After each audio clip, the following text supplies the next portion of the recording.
Today's fairy tale is all about the spooky folklore behind the ghostly ballet Giselle. The story is an original story written by Théophile Gautier, but it comes from folklore. In fact, he was inspired by these creatures, ghostly nymphs called willies or vila, and thought they would make a pretty ballet, and he was right. It also draws deeply on the widespread folklore tradition of dead women getting vengeance. The story opens in the fall in the Rhineland, which is Germany in the Middle Ages. This aristocratic guy named Duke Albrecht has fallen in love with a simple peasant girl named Giselle, but he can't pursue her because of rank and also because he's already engaged to another duke's daughter named Bathilda. So his solution to the problem is to dress up as a peasant named Lois and seduce Giselle as him. He has his loyal squire hide his fancy sword and hunting horn and clothes, and so he lures her out to be with him at this festival. Giselle's mom is against this idea from the start. One, because Giselle has another man who's interested in her, who's a much better match. He's a gamekeeper named Hilarion. And because Giselle has a weak heart and shouldn't even go dancing. Giselle goes to the festivities with him, dances with him. Hilarion is suspicious of him and keeps trying to find something to discredit him.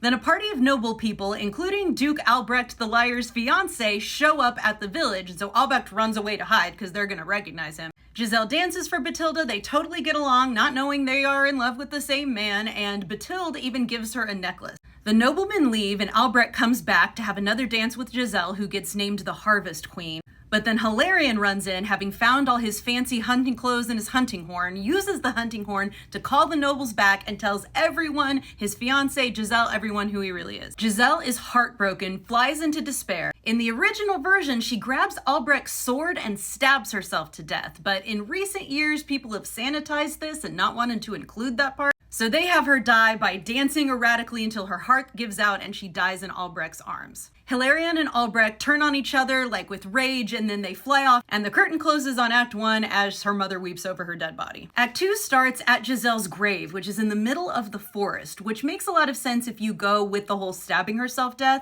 that she wouldn't have been buried on Christian consecrated ground at a church. Hilarion is weeping at her grave when suddenly these female spirits or forest nymphs called Willis show up. In this story, the Willis are women who have been betrayed by their lovers in life and then died and come back to haunt and torment men by making them dance to death. This idea comes from what are mostly Serbian creatures in folklore called vila. They have slightly different names and pronunciations in Bulgaria, Czechoslovakia, Poland. They're also similar to the Slavic rusalki. Most of the words come from the word meaning whirlwind because they are flying, ghostly creatures that usually want revenge. In most of this folklore, they're not totally evil. They're like fairies in that they're sort of ambivalent. They can give gifts and help humans, or they can harm them if they get wrong. This is a Polish artist representation, and if the term vila sounds familiar, it's because it's in Harry Potter. J.K. Rowling turned them into the Vila, V-E-E-L-A, entrancing siren-like creatures that we first meet at the World Cup, and Fleur Delacour is supposed to be part Vila. In Giselle, they're totally malicious, and they're led by a queen, Mirtha, and they pretty much go around looking for male victims. They rouse Giselle's spirit from her grave, she comes out and becomes one of them.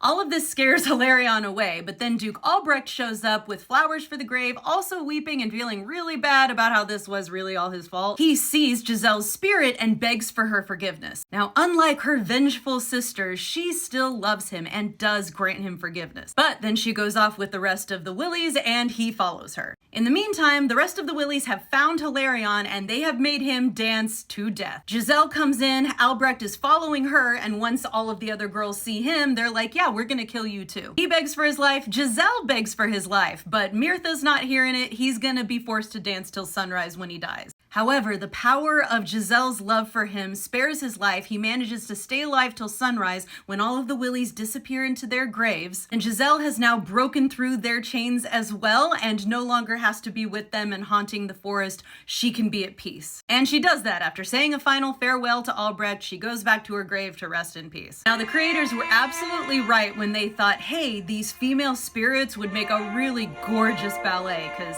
oh my god, just look at it. Just look at it for a minute.